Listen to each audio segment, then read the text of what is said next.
En la esclerosis múltiple tenemos tres tipos de tratamiento, tres formas de tratamiento. Un tratamiento que es de los brotes de la enfermedad, que los pacientes ya conocen, se hace con metilprednisolona intravenosa.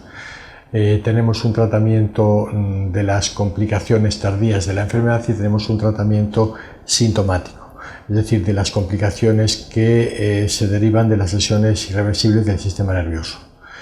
Bueno, lo que podemos es clasificar los síntomas en síntomas primarios, síntomas secundarios y síntomas terciarios. Es decir, los síntomas primarios son los que derivan de las propias lesiones del sistema nervioso, alteraciones geniturinarias, fatiga, depresión, alteraciones motoras, sensitivas, equilibrio, etc.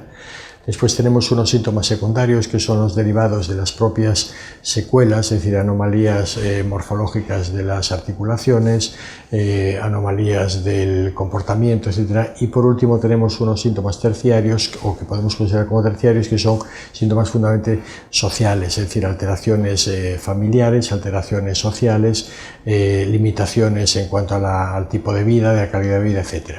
Vamos a hablar del tratamiento de los síntomas, del tratamiento primario, de los síntomas primarios de la enfermedad.